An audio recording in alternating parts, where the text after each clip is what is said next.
오늘은 여러분들도 너무나 잘 아시는 그런 두 치유의 이적 사건입니다. 그런데 우리가 이제 마가복음을 계속 보면서 늘 염두에 둬야 될 게 뭐냐 하면, 이 마가복음은 사복음서가 각각의 쓴 목적이 다르죠.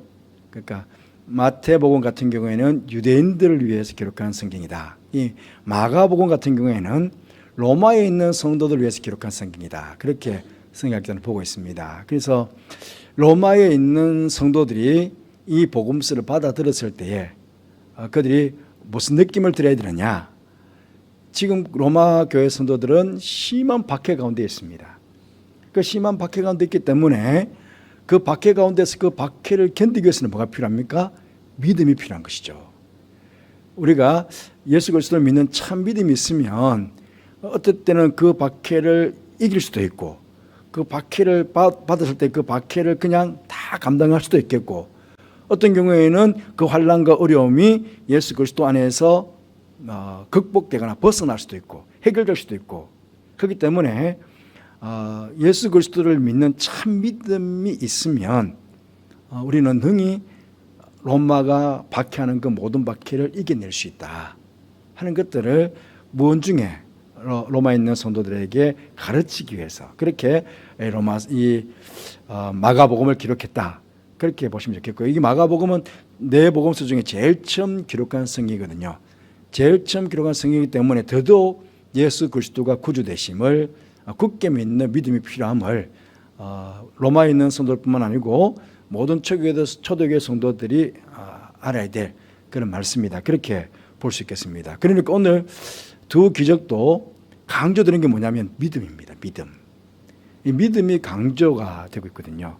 그래서 우리도 말씀을 보면서 우리가 그런 믿음이 있는가, 구원에 대한 믿음, 예수 그리스도에 대한 믿음, 부활에 대한 믿음, 그런 믿음이 있는가를 한번 또 점검해보는 그런 시간이 되어야 되겠습니다.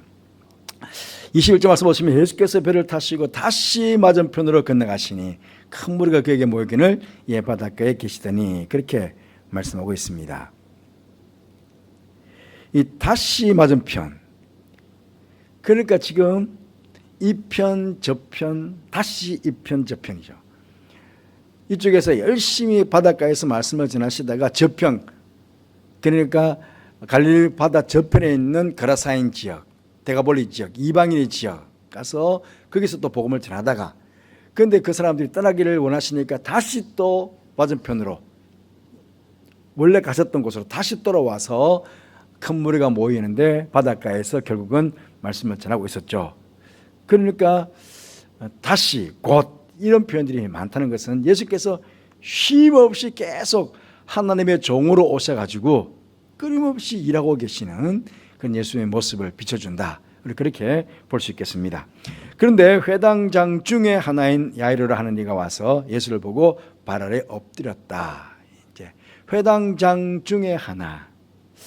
여러분, 이제 옛날에 성전 제도 있을 때는 성전은 제사장들이 성전을 관리하고 제사장들이 성전에서 제사를 주관했습니다. 그런데 예루살렘에 성전이 있지만, 예루살렘 성전에 거기 제사장들이, 레위 지파의 출신인 제사장들이 있지만, 바벨론 포로 이후에, 바벨론에 끌려갔을 때부터 이후에는 이 회당이 많이 유행이 됐습니다. 그래서 각 지역마다 회당들이 있었죠. 거기서 율법을 가르치고 간단한 예식들을 그렇게 하게 됐는데, 그때 그 회당을 관리하는 사람들이 10명, 보통은 10명 중 관리자가 있었다고 합니다. 10명 중.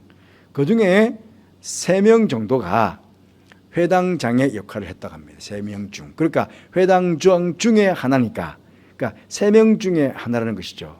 그런데 이 회당장은, 제사장들은 계속 세습이 됩니다. 왜냐하면 레위 지파 사람들이 계속 제사장이 되기 때문에 그 가문 자체가, 전체 가문 자체가 제사장입니다. 그런데 회당장은 그렇지 않습니다. 회당장은 그 동네에, 회당이 서 있는 그 동네에 인품이 있고 신앙이 깊은, 그러니까 사람들에게 존경받는 사람들이 선출되어 가지고 이 회당장을 했습니다. 그러니까 어찌 보면 굉장한 명예직이죠. 왜냐하면 거기 동네에 있는 사람들에게 참 존경받고 덕망 있는 분이 세워지는 거니까.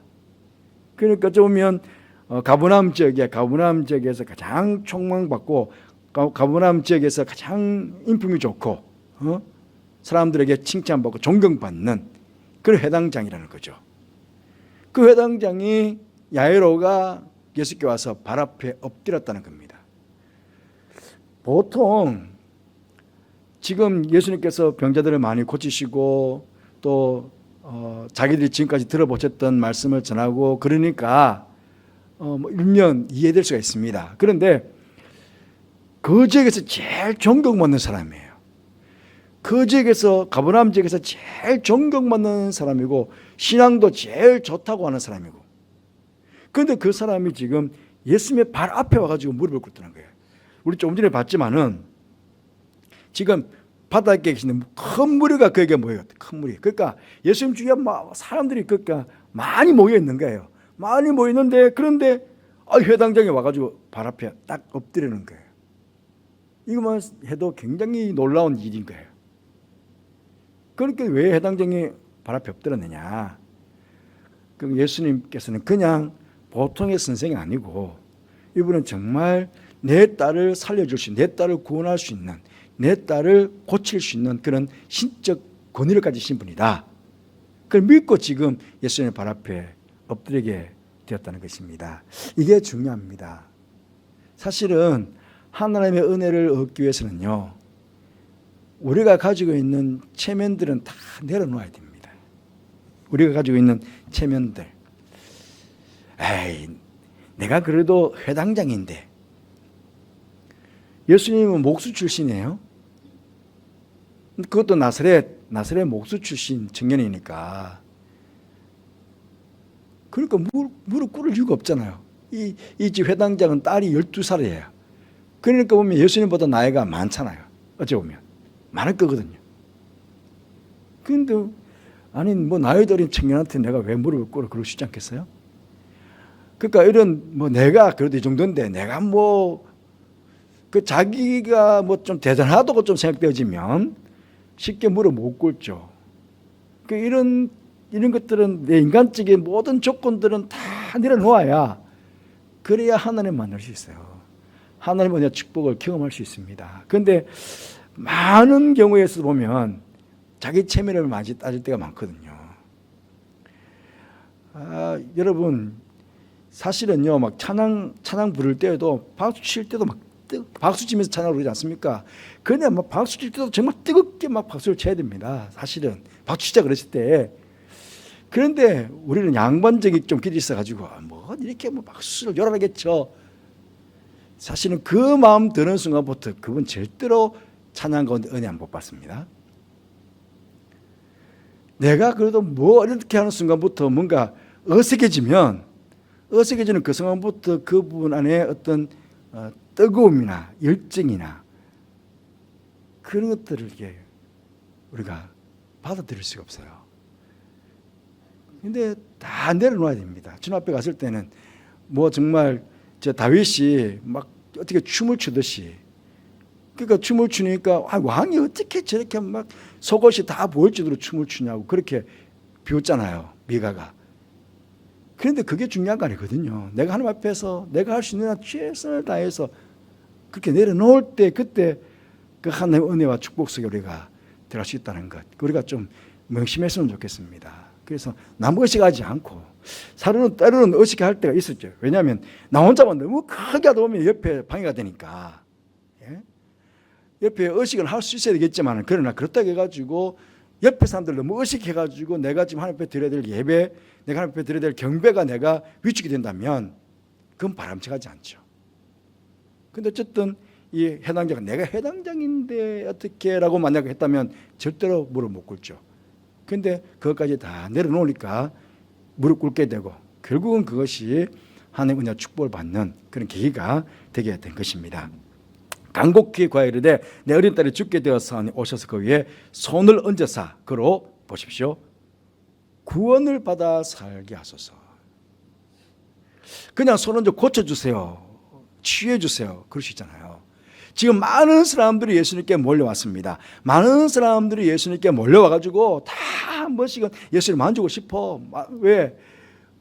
아마 많은 병든 자들이 왔을 거예요. 왜? 예수님께서 병든 자를 고쳐주다 그러니까 어쨌든 그분 한번 만져보고 어쨌든 그분하고 막 부딪혀서 완전 내 몸을 낫고 싶다는 그런 치유의 열망들은 많았을 거예요. 하지만 그 많은 사람들이 예수님께서 하나님의 아들 되시고 그분이 메시아가 되시고 그분이 구원주가 되신다는 사실을 믿는 사람들은 많지 않았다는 겁니다.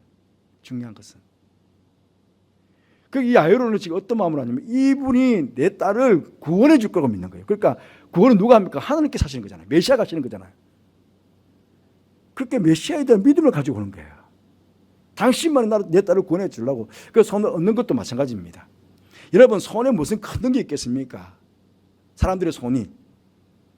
그런데 여기서 손을 얹으라는 것은 한 번만 만져주세요. 예, 한 번만 터치만 해주세요. 그 뜻이거든요. 주님께서 오셔가지고 한 번만 내 딸에게 한 번만 터치만 해주세요. 터치만. 그래서 그걸 구원해달라고. 얼마나 순수한 사랑입니까? 그렇게 순수하게 당신이 메시아십니다. 그 손으로 한 번만 우리 딸을 한 번만 터치만 해주세요. 그럼 내 딸이 구원받아 살겠나이다 하는 믿음의 고백이니까 사실 이런 믿음의 고백들이 우리에게 필요한 거 아니겠습니까? 우리가 살아가면서 우리가 필요한 게 있다면 바로 그런 믿음들. 우리가 나를 위해서든 혹은 환우들을 위해서든 기도할 때도 주님 제발 한 번만이라도 오셔서 그 손으로 한 번만 터치만 해주세요. 그런데 따져보면 하나님의 손은 우리 인간을 만드신 손 아닙니까? 흙으로 빚으셔서 생기를 컬에 불어넣으셔서 우리를 사람되게 하셨으니까 우리를 창조하신 손이시니까 그러니까 그 손에 한번 터치가 그만큼 중요하지 않겠습니까? 그래서 예수님께서 손으로 대셔가지고 많은 사람들을 눈 맹인도 손을 대가 그리기도 하고 나병 환자에게도 손을 대어서 구원하시기도 하고 그래서 터치하는 것 하나님 그 예수님의 피 묻은 손으로 오셔서 한 번만 만져주세요. 우리가 환우들을 기도할 때도 그런 기도가 꼭 있어야 되겠다. 그렇게 우리가 볼 수 있겠습니다. 그런데 그렇게 하고 있는데 12의 혈루증 알아온 한 여자가 오는 거예요. 12의 혈루증, 12해고 12살 소녀예요. 오늘 말씀 보니까 이 10이라는 숫자는 성경에서는 완전수예요. 완전수. 그러니까 어찌 보면 12년 동안 혈루증을 앓았다. 그러면 어찌 보면 이 여인은 더 이상 구원받을 수 없는, 더 이상 치료받을 수 없는 어찌 보면 그러니까 그 뒤에 그런 말을 했습니까? 많은 의사에게 많은 괴로움을 받았고 다 hợp의했고 더 종아에뒀다. 그러니까 이 여인은 12년 동안 이 여인은 완벽하게 이 여인은 고칠 수 없는 병이다. 완벽하게 이 여인은 고칠 수 없는 병이라고 진단받는 거예요, 사실은. 그래서 더 이상의 치료가 불가하다고 생각되어지는 그 12년의 혈루증 여인이 예수를 만남으로 구원을 받게 됩니다. 치유를 받고. 그리고 12살은 어떤 의미냐면요. 12살은 우리는 지금 12살은 아기 아닙니까? 아주 어린아이 아닙니까? 12살이니까. 그런데 옛날에 12살은 성인이에요. 다 큰 거예요. 12살에 시집을 갑니다. 그러니까 이미 완벽하게 성인이 된 소녀가 죽은 거예요. 옛날에는 어린아이들이 유아 사망률이 굉장히 높았습니다. 옛날에는 유아 사망률이 굉장히 높았습니다. 하지만 이제 12살쯤 되었을 때는 완벽한 성인이 되었다는 거거든요. 완벽한 성인이 됐는데 그가 죽어서 살아나는 거예요. 하나님의 능력으로. 그래서 이제 고메트는 11이라는 수를 그렇게 제가 한번 풀어놨습니다. 하늘의 수가 3이죠. 3위일체 하나님. 하늘의 수는 3이고 땅의 수가 4인데 3, 4, 12. 그래서 12명, 12지파, 12제자. 그래서 우리가 성경에서 12가 나올 때는 완전수다. 우리가 그렇게 이제 성경학자는 보고 있습니다. 보고 있는데 어쨌든 이제 완전한 성인이 된 소녀가 죽었는데 주의 능력으로 완벽하게 살아나는, 완벽하게 부활되는 그런 역사를 보게 됩니다. 많은 의사에게 많은 괴로움을 받았다는데 이 많은 괴로움은 어떤 게 있겠습니까? 그 많은 치료를 받아봤겠죠. 그런데 지금도 우리가 의술이 굉장히 발전했잖아요. 굉장히 발전했지만 지금도 오진이 있기도 하고 또 의사의 과실도 있기도 하고 그렇잖아요. 그런데 그 당시에는 의술이라고 뭐 있었겠습니까? 2000년 전에. 그러니까 이제 말씀을 준비하다 보니까 그중에 이 혈루증을 고치는 그 약으로는 그 마늘을 포도주에다가 마늘을 빻아가지고 포도주에 섞여가지고 그걸 먹이는 것. 또 왜 우리가 보통 사람들이 있을 때 뭐 떡국지 같은 거 할 때 옆에서 깜짝 놀래키면 깜짝 놀라가지고 떡국지를 먹는 거 아니십니까? 그러니까 갑자기 사람을 깜짝 놀래켜야 된다든지, 또 야 혈루야 나가 뭐 그런다든지, 뭐 그렇게 그런 것들이 치료법이었다는 거예요. 그러니까 얼마나 허술합니까? 그러니까 얼마나 많은 괴로움을 당했을까요? 그런데다가 이게 가짜 의사들이 뭐 지가 의사로 그런 사람들이 그렇게 해놓고서는 비싸게 청구를 하는 거예요. 치료비를 비싸게 치료비를 청구하니까, 그러니까 불치병이니까 어쨌든 환자의 마음을 이용해가지고 치료비를 다 받아내는 거예요. 그런데 아무 효험도 없고 병만 더 깊어지고, 이런 상태에서 그가 주를 만났는데 예수의 소문을 듣고 무리 가운데 끼어들어 왔다. 그 손을 그의 옷에 손이 대니 내가 그의 옷에 손만 대어도 구원을 받으리라. 이게 참 중요한 문제입니다. 내가 치료를 받는다가 아니고 구원을 받는다는 게. 그러니까 지금 그 수많은 사람들 중에 이 혈루증 여인도 뭐 예수님을 믿고 오는 거예요. 이분이 메시아다. 이분에게 내가 손을 대면 내가 구원을 받겠다고 하는 거예요. 그런데 무리 가운데 끼어서 뒤로 왔어.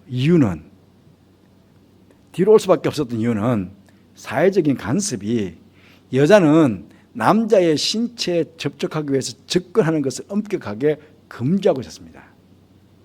그때 그 당시 관습으로, 사회적 관습으로는 절대로 여자가 남자를 만나기 위해서 먼저 오는 경우라든지 신체를 접촉해서 접근한다든지 이것은 절대로 할 수 없다. 의식법상으로도 지금 혈루증이잖아요. 부정한 여자네요. 그 혈루증은 부정한 병이기 때문에 공중 앞에 나오는 것도 안 되고 사람과 접촉하는 것도 금지되어 있었습니다. 그런데 어떻게 이 여인의 이 간절함이 그 무리 전체를 이용하는 겁니다. 무리들도 다른 사람 볼 겨를도 없어. 왜 전부 다가 지금 어쨌든 예수님 한번 만져보고 어쨌든 예수님 가까이 한번 가보고 뭐 그러려고 지금 예수님만 바라보고 있는 거예요. 사람들 전체가. 그러니까 그 무리 속에 슬쩍이 뒤로 와서는 슬쩍이 그냥 예수님 몸에다 대고 빠져나가는, 슬쩍대고 빠져나가는 거지만, 그러나 그 마음속에는 내가 옷만 되어도 내가 저분 옷만 되어도 내가 구원을 받겠구나 하는 그 믿음을 가지고 갔다는 것입니다. 그래서 얼마나 대단하냐. 그런데 예수님께서 이제 이제 들어보고 누가 내 옷에 손을 대느냐 그랬더만 제자들은 무리가 애워서 미는 것을 보시면서 누가 손을 댔다는요. 그러니까 수많은 사람이 손을 댄 거예요, 사실은 예수님께. 애워서 서로 막 미니까 서로 다 되지 않았겠습니까? 한 번은 예수님께서 하도 사람들이 미워오니까 그냥 배를 떼어가지고 배에 타시고는 지금 말씀 지난 경우도 있었잖아요, 앞쪽에는. 그러니까 그 수많은 사람들이 예수님을 다 만졌는데, 그렇잖아요. 서로 에워서 밀면서 서로 와서 다 한 번씩 다 만져봤는데 왜 그 사람들은 구원받지 못한가? 결국은 예수님에 대한 믿음이 없었고 단지 자기들의 병만 치유받겠다는 것, 그 하늘로만 온 거죠. 예수님을 믿는 믿음을 가지고 와야 되는데 그 믿음이 없이 단지 저 사람 좀 영험한 사람 같아. 그러니까 저 사람한테 가면 뭐 좀 병을 고칠 것 같아. 그 마음만 있었지 이분이 하나님의 아들이시고 이분이 메시아시고 이분 앞에 가면 내가 구원을 받는다는 믿음이 없었다는 겁니다. 그러니까 그 수많은 사람들이 예수님께 있었지만, 예수님을 만났지만, 예수님을 만졌지만은 그러나 아무도 구원받지를 못한 것입니다. 예수께서 그러시죠? 따라 내 믿음이 너를 구원했다. 믿음이. 그러고 나서는 하신 말씀이 내 병에서 너희가 건강할지어다. 예. 예수님께서 또 믿음이 너를 구원했다고 그렇게 먼저 선포해 주십니다. 예수 그리스도를 믿음으로 구원을 받는다는 것. 그 구원을 받을 때 따라오는 역사가 바로 치유 역사가 함께 따라오게 되었다는 것이죠. 고통은 여러분 하나님의 은혜로 인도하는 통로이기도 합니다. 이 여인이 그 고통 가운데 어쨌든 주님의 께로 가서 내가 구원받을 수 있겠다고. 그러니까 우리가 고통을 안 받고 싶지만, 환난을 안 당하고 싶지만 그런데 우리에게 오는 고통이, 우리에게 환난이 우리에게 유익되는 것은 내가 하나님의 은혜를 인도하는 통로가 되는 거죠. 내가 하나님께 더 가까이 가게 되는 거죠. 내가 고난이 없을 때는, 내가 평안이 없을 때는 하나님을 잘 안 찾아. 근데 내가 고난이 생기니까 얼른 하나님을 찾잖아요. 하나님께를 가잖아요. 그게 은혜 아닙니까? 그러니까 고난 받는 것이 내게 유익이다. 예? 고난 받는 것이 내 유익이라고 고백하지 않습니까? 그래서 때로는 고통도 하나님의 은혜로 인도하는 통로가 된다. 그리고 그 고통이 지금 이 여인으로 하여금 예수님께로 인도해 갔지 않았습니까? 그래서 우리도 그런 마음을 가져야겠다. 그럴 때 이제 하고 있는데, 아직 예수께서 말씀하실 때 회당장의 집에서 사람들이 와서 회당장이 이르되 당신의 딸이 죽었나이다. 어찌하여 선생을 더 괴롭게 하나이까. 그러니까 죽고 나서는 뭐 아무 소용이 없다는 거죠. 그러니까 예수님에 대한 믿음도 마찬가지죠. 이분이 죽은 자도 살리시는 분이시다라는 믿음이 이제 없는 거죠. 우리 모두가. 그러면 이렇게 되는 거죠. 선생밖에 안 되는 거예요. 어쨌든 회당장도 마음이 막 급했을 거예요. 딸이 살아있을 때 어쨌든 와서 손 한번 대면 구원받겠는데 죽으면 뭐 안 된다 생각을 회당장도 했을 것이고, 그리고 그 회당장에 있던 사람들도 다 마찬가지. 집에 사람들도 살아있을 때는 짜겠지만 죽으면 뭐 하겠냐. 그럼 선생을 더 괴롭게 하지 마라. 그래 아마 회당장도 그 순간에 딸이 죽었다는 말을 듣는 순간에 아마 기가 팍 죽었을 것입니다. 어쨌든 살아있으면 어쨌든 뭐 예수님 모시고 가가지고 어쨌든 뭐 딸한테 한번 손 올려가지고 딸 한번 구원 한번 시켜보자, 그런 마음이 있었는데 죽었으니까 그런 마음이 들지 않겠습니까? 낙심되지 않았겠습니까? 그런데 예수님께서 그런데 듣고 계시다가 회당장이 이르시되 두려워하지 말고 믿기만 해라. 믿기만 해라. 이게 바로 예수님의 사랑 아니겠습니까? 예? 우리도 마찬가지입니다. 믿음이 좋은 것 같지만요, 우리 모두가 믿음이 참 좋은 것 같지만 때로는 우리도 그 믿음이 약해져가지고 어떤 문제를 만났을 때 실망하고 낙심하고 좌절할 때가 있거든요. 그런데 때로는 주님께서 얘 이 믿음이 없는 녀석아 왜 의심하느냐라고 책망도 듣겠지만 주님께서 우리 믿음 없는 거 다 아시거든요. 주님께서 우리 믿음 없는 거 다 아세요. 하지만 믿음 없는 거 다 아시지만은 그러나 우리 중심 또한 아시거든요. 네가 나를 사랑하는 거 다 안다. 오늘 이렇게 하나님 사랑해서 다 예배드리러 오셨잖아요. 이렇게 예배드리러 오신 여러분들은 하나님 알고 계세요. 그래도 너 믿음도 부족하지만 그래도 너 나의 사랑해서 믿음을 쫓아가지고 이렇게 예배 자리에 왔잖냐. 그거 알고 계신다고요.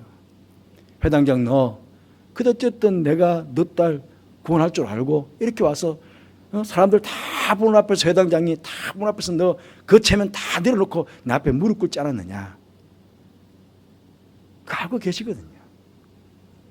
그런 교수님께서 불쌍히 여기셔가지고 한 번 더 기회를 주는 거예요. 믿기만 해라. 너 안다. 지금은 낙심되지. 나한테 왔던 기대가 한순간에 다 포기가 되지. 야 그래도 한 번만 더 믿어봐. 괜찮아. 그렇게 어찌 보면 여기서 말씀하시는 것은 그냥 야단치는 거 아니에요. 어찌 보면 회당장을 격려하는 거거든요. 믿기만 해라. 한 번 더, 날 한 번 더 믿어봐. 괜찮아. 그건 예수님의 어떤 사랑하심, 그 회당장을 바라보시는 불쌍히 여기심, 그런 것들이 있거든요. 이게 우리의 소망이에요. 여러분 우리가 잘못하면 당장 예수님께서 막 채찍을 들어서 막 내려치시고 조금 믿음 없으면 야단치시는 그런 분이 아니세요. 우리 알잖아요. 성경 보면 알잖아요. 다 알고 계세요. 우리가 연약한 거, 부족한 거, 모자라는 거 다 알고 계세요. 그런 가운데서 우리의 순수함을 또 아시거든요. 어쨌든 기도하면서 내가 주님 사랑합니다 고백도 하고, 찬양하면서 주님 사랑합니다 고백도 하고, 내 믿음 없으면 주님 용서해달라고 우리가 그렇게 나가기도 하고 그러잖아요. 그걸 주님 아시니까 우리에겐 기회도 주시고 우리를 불쌍하게 해주시고 긍휼하게 해주시고 때로 민망하게 해주시고 그렇게 우리를 이끌어 가시는 거예요. 이 회당을 그렇게 이끌어 가시는 거예요. 한 번 더 믿기만 해라. 그래서 믿음은 하나님으로 우리를 돕게 하는 원동력이 됩니다. 하나님은 늘 우리를 도우려고 기다리고 계세요. 예? 늘 도우려고 기다리고 계세요. 그러니까 때로는요, 하나님 제 믿음 없음을 용서해 주세요. 우리 그렇게 고백하잖아요. 그것도 굉장히 중요한 고백이에요. 주님, 제가 주님을 정말 온전히 믿고 싶은데 제가 믿음이 약합니다. 저를 불쌍히 여겨달라고, 제 믿음 없음을 용서해달라고. 그리고 주님 앞으로 가는 거거든요. 그때 주님께서는 그 작은 믿음조차도 어여삐 보시고 주님께서 우리를 위해서 일하신다는 거예요. 일하시는 거예요. 그렇게 일하시는 거거든요.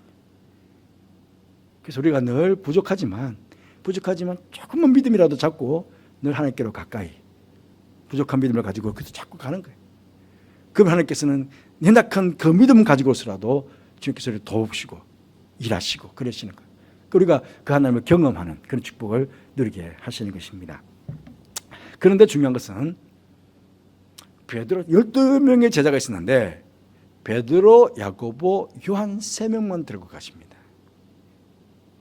이제 앞으로 베드로, 야고보, 요한만 데리고 가신 경우가 여러 번 있어요. 왜 3명일까? 이제 앞으로 지금 예수님께서는 계속 제자들을 훈련을 시켜야 됩니다. 훈련을 시켜야 되는데 무슨 훈련을 시켜야 되느냐? 이분이 정말 메시아 되심을, 이분이 하나님의 아들 되심을, 이분이 우리의 구세주가 되심을 이제는 세상 사람들 가운데 증거해야 되잖아요. 정인이 돼, 정인. 정인이 되기 위해서는 필요한 인원이 몇 명이냐? 3명이에요. 그 모든 법정 앞에서의 정인들을 정인할 수 있는 증거라는 세 사람이 증언을 해야 된다는 거죠.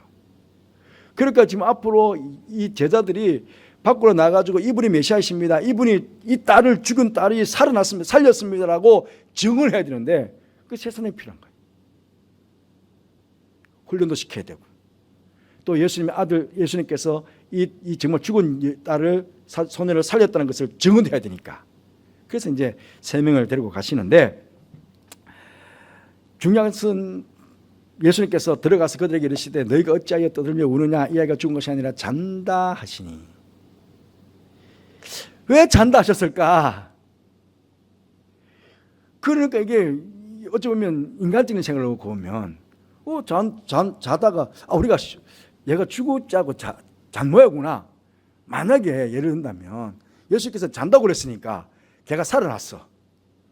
그러면 많은 사람들이 그랬구나, 우리가 잘못 알았네, 정말 자고 있었던 모양이구나, 자다가 이렇게 깼네, 그럴 수 있잖아요. 왜 잔다고 그러셨을까? 그런데 주님 입장에서는 자는 게 맞거든요. 왜? 눈을 감는 순간은 자는 순간입니다. 그런데 딱 눈을 뜨는 순간은 천국입니다. 이제 우리는 죽어봐야 합니다. 우리 모두는 다 죽어봐야 합니다. 성경에서 명확하게 지금 부활에 대해서 비밀을 해놨기 때문에 정확하게 우리가 여기서 이럴 수 있지 않겠냐고 성경을 통해서 가능성이 있지만, 그러나 여러 학설들이 있습니다. 부활에 대한, 죽음과 부활에 대한 여러 학설이 있습니다. 성경을 통해서 해가지고. 그런데 자다가 깰 때다, 자고 나서 깨면 천국입니다. 완전히 다른 세계로 가는 거죠. 그래서 예수님께서 보면 얘는 지금 죽음의 세계에서 완전히 새로운 세계로 지금 깨어나는, 부활로 지금 오는 거거든요. 이것을 지금 예수님께서 제자들에게 가르쳐 주는 거거든요. 아마 그때 그 시대에 그 사람들은 이 부활의 참 의미를 몰랐을 겁니다. 그런데 중요한 것은 그 부모들과, 지금 부모가 누굽니까? 야이로가 누굽니까? 예수님께 지금 믿음을 고백하고 온 사람이잖아요. 다른 사람들은 믿음이 없어. 그런데 야이로는 그래도 예수님께 대한 믿음이 있어서 온 사람 아닙니까? 이 사람하고 지금 예수님을 따라와서 믿어야 될 새 제자하고, 이 사람들은 지금 부활의 참 의미가 뭔지를 알아야 되거든요. 그걸 가르쳐 줘야 되거든요. 죽었다 살아나도 몰라, 사람들은. 그런데 잔다는 의미를, 우리 예수 믿는 사람들은 잔다는 의미를 잘 알아야 됩니다. 우리는 죽는 게 아닙니다. 잠깐 눈 감는 것입니다.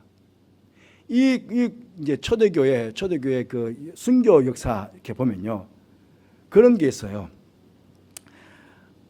언젠가 여러분 말씀드렸지만은, 이제 사자, 우리 그 운동 경기장에 이제 사람들을 막 예수 믿는 사람들을 몰아놔 가지고 사람 맹수들을 막 보내 가지고 찌게 찢어주게 하거든요.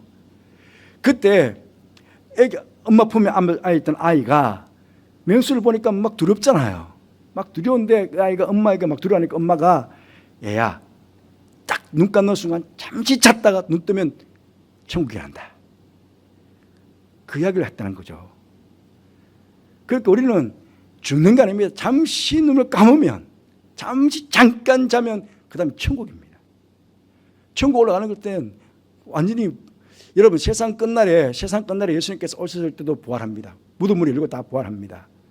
그런데 내가 죽는 그 순간도 나 개인에게는 종말 아닙니까?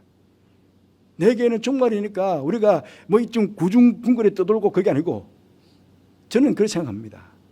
이게 마지막 천국으로 가가지고 주님께 제가 야단 맞을 일은 모르겠지만 제가 어쩔 수 없이 설교 시간에 장례 예배 때는 그렇게 말씀을 전하지만 딱 죽는 순간 우리는 천국입니다. 여러분 선할 일을 행한 자는 생명의 부활로 악한 일을 행한 자는 심판의 부활로 그 순간에 그냥 천국으로 가는 거죠. 주님께로 가는 거거든요. 스데반 그냥 천국 가잖아요. 주님께서 딱 팔 벌리고 계시잖아요. 그래서 잔다. 그런 딱 깨는 순간에 완전히 부활하잖아요. 살아난 거거든요. 그래서 우리는 잠시 눈 감으면 그 다음에 눈 뜨는 순간은 주님 앞이에요. 저는 그걸 믿습니다. 그래서 제가 그 장례식 때 설교할 때 이미 천국 가셔서 예수님도 배웠을 것이고 믿음의 형제도 다 그곳에서 배웠을 것입니다. 그렇게 저는 말씀해 드립니다. 그게 확실한 진리다고 말씀은 못 드리겠지만 그런 아닌가 저는 그렇게 생각합니다. 여러분들 나중에 그랬으면 좋겠습니다. 그러니까 죽음이 두렵지 않은 거죠. 자는 건데 뭐가 두렵습니까? 잠시 눈 감았다 뜨면 그냥 천국인데. 우리가 밤에 잘 때 보면요 죽은 거 같잖아요. 잘 때 보면 저는 잠을 깊이 잡니다. 제 집사님이 와서 왔다 갔다 해도 저는 모를 정도로 그냥 깊이 잠들 때가 있거든요. 그렇게 깊이 잠들고 죽은 것처럼 자잖아요. 죽은 것처럼 잔다고 그러잖아요. 근데 잠시 눈 감았다 뜨면 천국인데요. 그럼 왜 죽음이 두렵습니까? 그래서 잔다고 그러니까 막 그들이 비웃는 거죠. 그래서 예수께서 그들을 다 내보내시는 거예요. 다 내보내는 거예요. 왜? 그 엄청난 역사를 볼 자격이 없는 거예요. 이 메시아가 오셔가지고 지금 엄청난 역사를 이루어 가실 텐데 비웃는 그 사람들한테 왜 그 큰 역사를 보여줍니까? 자격이 없는 거예요. 거기서 다 내보내셨다는 것은 추방했다. 완전 쫓아냈다. 그런 의미입니다. 당신은 나가. 필요 없으니까 나가. 그냥. 그리고는 정말 예수님께 와서 내 딸을 살려달라고 고백했던 그 야이로와 가르쳐야 될 제자들만 데리고 가셔서 아이를 살려내신 거거든요.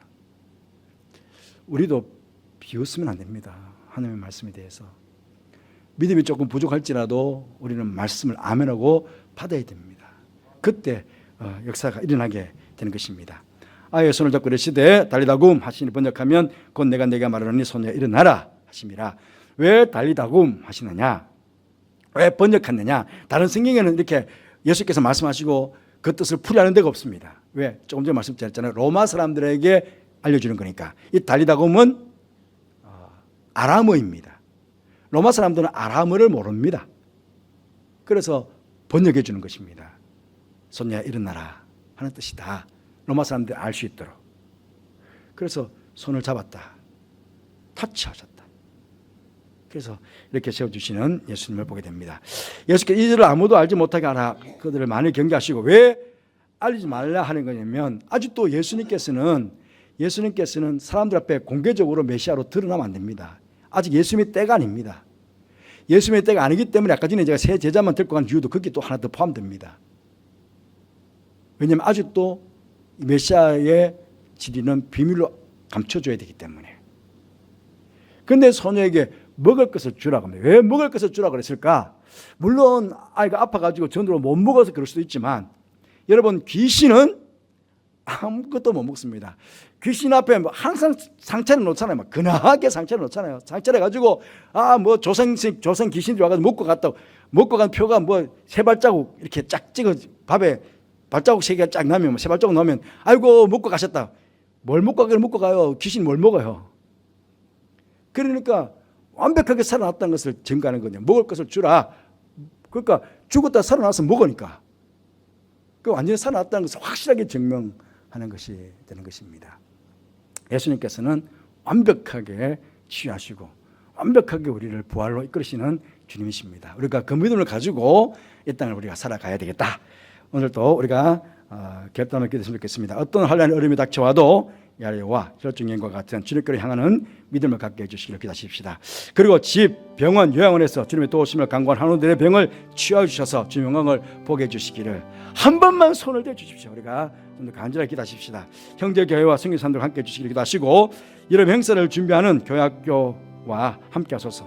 많은 인원들이 참여하고 또 안전을 지켜주시고 환경도 조건해 주시고 하나님의 넘쳐나는 그런 순회 될 수 있도록 우리 기도해 주시면 좋겠습니다. 내눈 주의 영광을 보내 찬 이후에 함께 기도했습니다.